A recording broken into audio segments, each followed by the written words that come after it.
Hello everyone, a very warm welcome to Dronacharya IAS. आज की इस वीडियो के अंदर हम स्टार्ट करने जा रहे हैं हिंदू के कुछ इंपॉर्टेंट आर्टिकल्स का डिस्कशन। तो चलिए स्टार्ट करते हैं। हमारी जो आज की पहली न्यूज है that is the very prime news from is related to mission of ISRO. ठीक है जी, आपके इसरो ने 30th ऑफ दिसंबर को one of the most prestigious mission किया है, जिसमें डॉकिंग टेक्नोलॉजी से रिलेटेड हमने एक मिशन जो है लॉन्च किया है। इस आर्टिकल को पूरा समझने की कोशिश करते हैं कि कहाँ ये मददगार होने वाला है, क्या चीज़ है, क्यों इंपॉर्टेंट है और क्यों one of the important milestone माना जा रहा है इसरो के पूरे करियर ग्राफ में इसको, राइट। तो चलिए देखते हैं इस चीज़ को। कल यानी कि 30th ऑफ दिसंबर को PSLV C60 रॉकेट जो है आपका 2 सैटेलाइट्स लेकर गया है, SDX-01 and SDX-02 target satellite, और उसके बाद ये जो है अलोंग विद 24 अदर पेलोड्स लेके गया है। ये पूरा का पूरा जो मिशन है दैट इज रिलेटेड टू, इसको डॉकिंग मिशन कहा जा रहा है। और भारत जो है चाइना, USA और रशिया के बाद चौथा ऐसा नेशन बना है, यानी 4th कंट्री बनी है जो इस पर्टिकुलर मिशन से रिलेटेड यानी कि इस टेक्नोलॉजी से रिलेटेड अपग्रेड खुद को कर चुकी है। अब ये है क्या, ये चीज आपके यहां पर दी हुई है। देखिए इस पैराग्राफ में स्पेस DX मिशन जो इसको बोला जा रहा है, SpaDeX mission, exhibiting technology needed for spacecraft rendezvous docking and undocking using 2 small satellite. अब देखो अगर इसको इस तरीके से जाएंगे आप थोड़ा सा टेक्निकल तरीके से तो थोड़ा टफ हो जाएगा आपके लिए समझना, लेकिन हम इसको बिल्कुल आसान सी भाषा में समझने की कोशिश करते हैं कि हो क्या रहा है।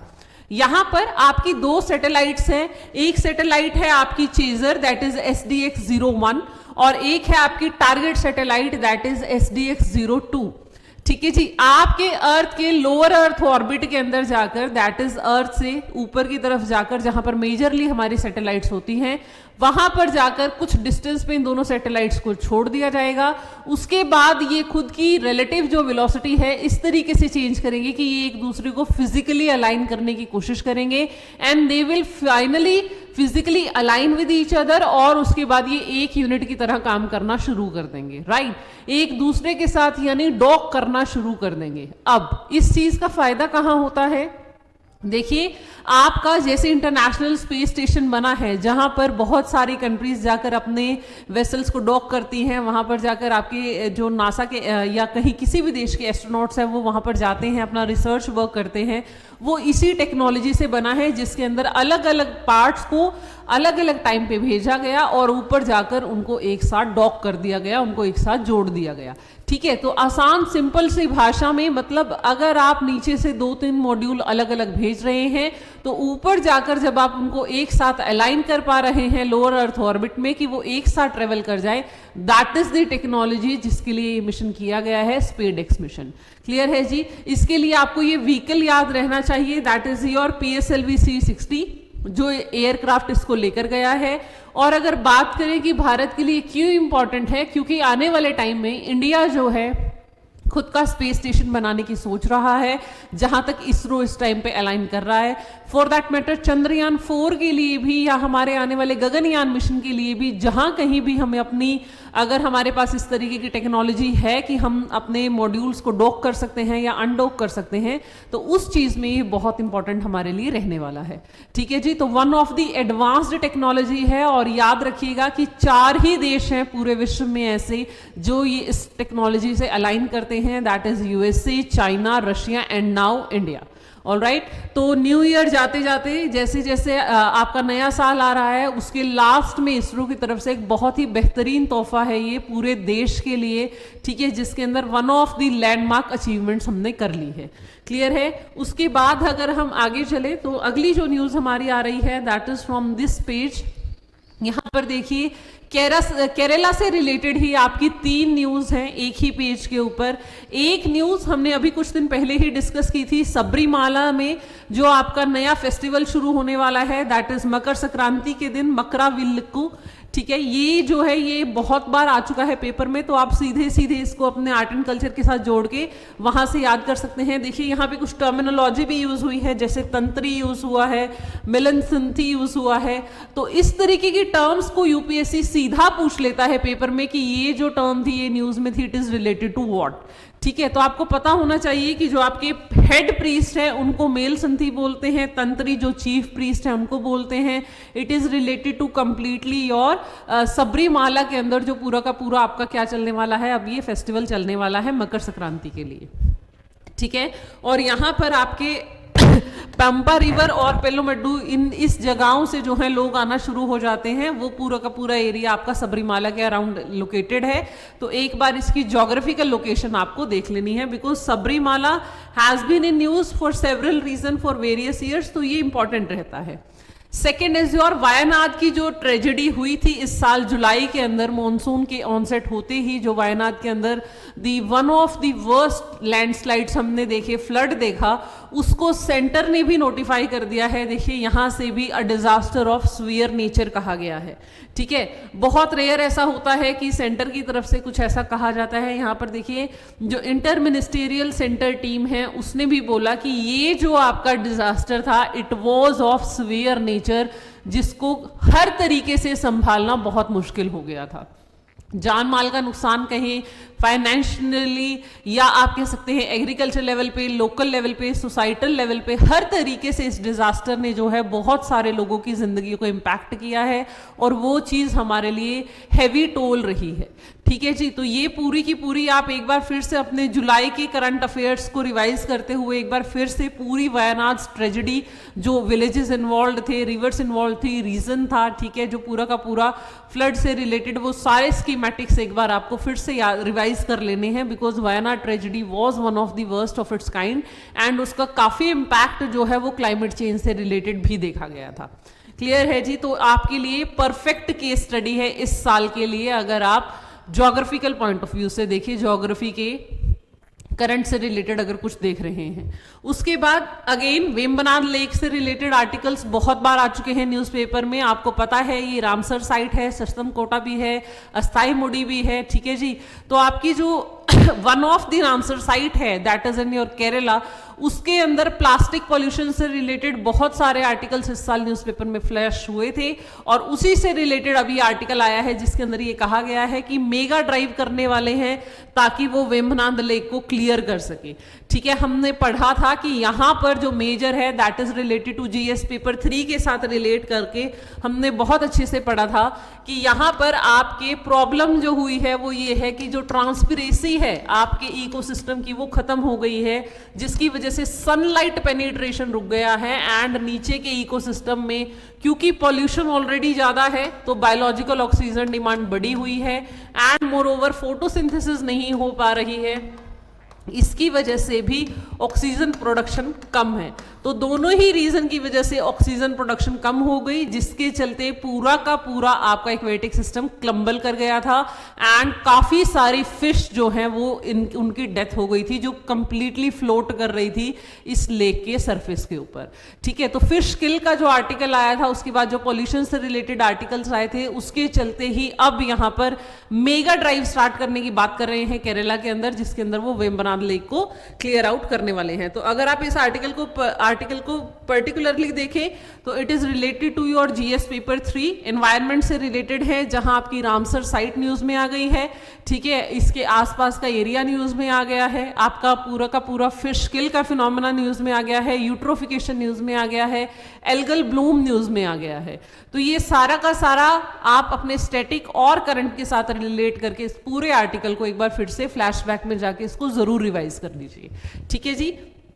सो दीज आर 3 इंपॉर्टेंट न्यूज जो एक ही पेज से आज आपके लिए निकल के आ रही हैं। उसके बाद नेक्स्ट अगर हम बात करें तो अगेन एक और आर्टिकल आया है जहां पर होम मिनिस्ट्री की तरफ से बात की गई है म्यांमार बॉर्डर से रिलेटेड।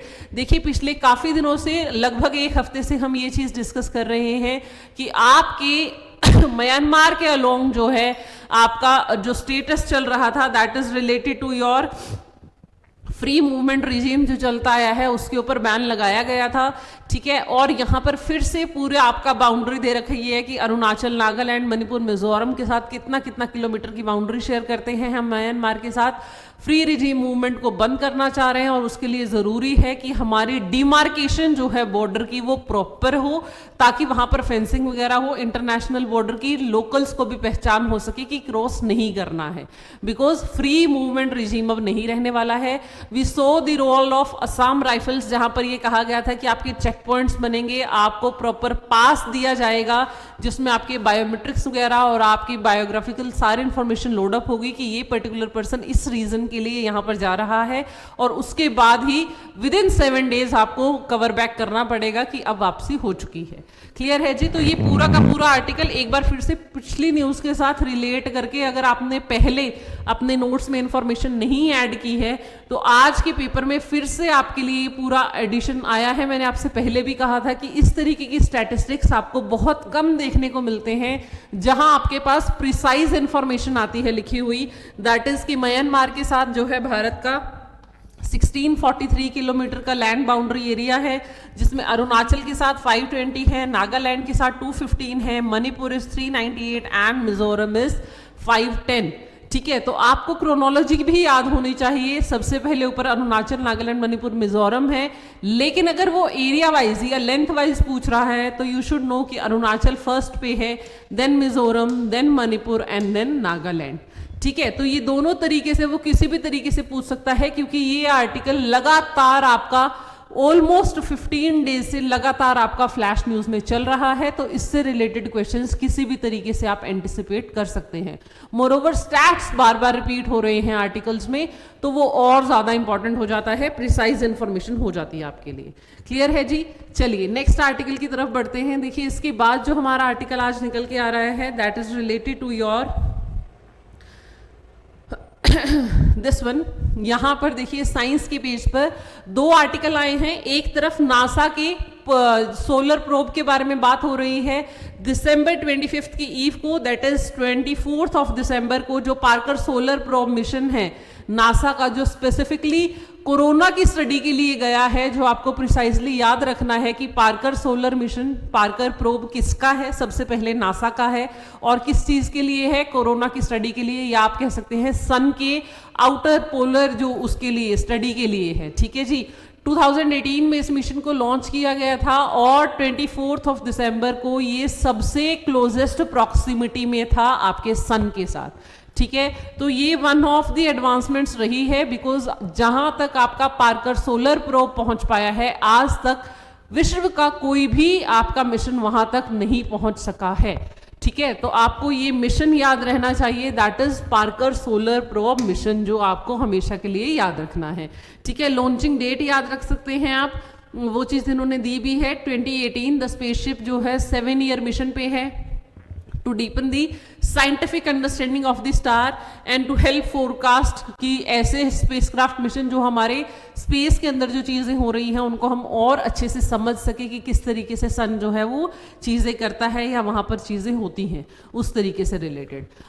दूसरा जो आर्टिकल आया है that is way to, it's just a normal article, ठीक है, लेकिन साइंटिफिक स्टडीज के ऊपर बेस्ड है, तो उस तरीके से आप इसको समझ सकते हैं। It is similar to human intervention. यहाँ पर ये कहा गया है कि अगर आपके जो स्पीशीज हैं जो एंडेंजर्ड है, अगर उनके अंदर से आप एल्डर्स को हटा देंगे, ठीक है, तो वेरियस स्पीशीज थ्रेटेंड हो जाते हैं। अगर ह्यूमन इंडोज लॉस, मतलब किसी भी कारणवश क्लाइमेट चेंज के चलते, हैबिटेट लॉस के चलते, हंटिंग के चलते, किसी भी ह्यूमन इंड्यूस्ड फैक्टर के चलते अगर एक स्पीशीज की लीग में से एल्डर्स हट जाते हैं, चाहे वो फिशेस के हों, चाहे वो एलिफेंट्स के हों, चाहे वो किसी भी स्पीशीज के पर्टिकुलरली हों, किसी भी एनिमल स्पीशीज के हों, तो जो नीचे वाले आपके बच्चे रह जाते हैं, यानी कि जो स्मॉलर यंगर पॉपुलेशन है, उनके लिए सरवाइव कर पाना थोड़ा सा डिफिकल्ट हो जाता है। रीजन बीइंग क्योंकि वो उतनी ज्यादा प्रॉक्सिमिटी या उतनी ज्यादा एडवांसमेंट पर नहीं पहुंचे होते हैं, उन्हें नहीं पता होता है कि कितना कॉम्प्लेक्स आपका इकोसिस्टम है। इट इज सिमिलर, जैसे ह्यूमन इंटरवेंशन के अंदर कहा जाता है कि अगर सर पर बड़ों का साया ना हो तो आपके लिए ग्रोथ कर पाना थोड़ा मुश्किल होता है, क्योंकि आपको सही या गलत दिखाने वाला कोई नहीं रहता है। ठीक है, तो जो ह्यूमंस के लिए वेल एस्टैब्लिश्ड है, because we have the habit to communicate, वो चीज अब साइंटिफिकली प्रूव करने की कोशिश की जा रही है या की गई है इस आर्टिकल के अंदर in this field of your that is animals के केसेस में। ठीक है, तो देखिए protecting a species Elder is important because अगर वो मेंबर्स को पास कर देते हैं their culture and adapting technologies की किस तरीके से चेंजिंग वेदर के साथ या अपने जो प्रेडेटर्स हैं उनसे किस तरीके से बच के रहना है, ये पूरा का पूरा सिखाया जाता है एल्डर्स के द्वारा ही। और इसमें अलग अलग आपके लिए आर्टिकल सब्सटेंशिएट किए हुए हैं, जैसे यहाँ पर मेरीन फिश स्पीशीज से रिलेटेड किया हुआ है, एलिफेंट फ्लोक से रिलेटेड किया हुआ है। So there are an number of examples given over here, आप चाहें तो उसको रीड आउट कर सकते हैं, बट जनरली ये सारी चीज़ें आप इसको मोर एज एसे के अंदर कंटेंट स्टडी के रूप में यूज कर सकते हैं rather than prelim based facts के अंदर आपको कोई निकल कर नहीं आने वाला है। ये चीज आप पहले ही ध्यान रखें इस आर्टिकल को पढ़ने से पहले। नासा का जो सोलर मिशन है वो डेफिनेटली आपके प्रीलिम्स का मटेरियल है, that is for sure. Clear है जी। उसके बाद अगेन टेक्स्ट एंड कॉन्टेक्स्ट के अंदर जो हमारा आर्टिकल आया है that is one of the important articles, it is on India's obligation towards Rohingyas. Again Rohingyas are Muslims, ये आपको पता है म्यांमार से जो फ्ली होके रोहिंग्या मुस्लिम्स आए थे। ठीक है, ये आसपास के सभी देशों के अंदर जो है ऑलमोस्ट फ्ली कर चुके हैं। ठीक है जी, और इंडिया के अंदर इनकी लगभग 22,000 के आसपास पॉपुलेशन है जो भारत में रह रही है, that is along the north east states. ठीक है, मेजरली वेस्ट बंगाल और बाकी सभी स्टेट्स में भी रह रहे हैं। अब यहाँ पर क्या हुआ है, ये एक स्टडी सामने आई है दैट इज ऑफ आज़ादी प्रोजेक्ट एंड रिफ्यूजी इंटरनेशनल, जिन्होंने कहा है कि रोहिंग्याज का जो स्टेटस है भारत में उसके अंदर ग्रोस वायलेशंस देखी गई हैं ह्यूमन राइट्स की एंड डेमोक्रेटिक राइट्स की। ठीक है, अब इसके अंदर ये चीज़ कही जा रही है क्योंकि इंडिया किसी इंटरनेशनल ट्रीटी के ऑब्लिगेटरी नहीं है, इसीलिए उनके ऊपर कोई बाउंडेशन नहीं है कि रिफ्यूजीज को किस तरीके से रखना है। इस आर्टिकल के अंदर पूरा क्रिटिकल एनालिसिस दे रखा है कि आपने रोहिंग्या मुस्लिम्स के साथ किस किस तरीके से रखना था या क्या क्या चीज़ें करनी थी। जैसे अगर आप इस जगह से यहाँ से आर्टिकल को पढ़ना शुरू करेंगे that is related to India's international obligation, तो आप समझ पाएंगे कि India international covenant on civil and political rights की जिसका इंडिया पार्टी है वो कहता है कि किसी भी इंडिविजुअल को रिफ्रेन करना है अगर वो किसी टॉर्चर या क्रिमिनल इनह्यूमन कंडीशंस को फेस कर रहे हैं। तो क्योंकि हमें पता है कि रोहिंग्याज जो है राखिनी स्टेट म्यांमार की जहां पर इनका हब माना गया है वहां से फ्ली होकर आए हैं और वहां पर इनके साथ बहुत ज्यादती हुई थी, तो ऐसी किसी जगह पर वापस इनको भेजना सही नहीं है। ठीक है, बांग्लादेश से भी यही इश्यूज आ रहे हैं, वो भी इनको वापस वहीं भेजना चाह रहे हैं बिकॉज अपनी ही पॉपुलेशन को केटर करना टफ हो रहा है, तो ऐसे में रिफ्यूजी क्राइसिस को संभाल पाना थोड़ा सा टफ हो जाता है।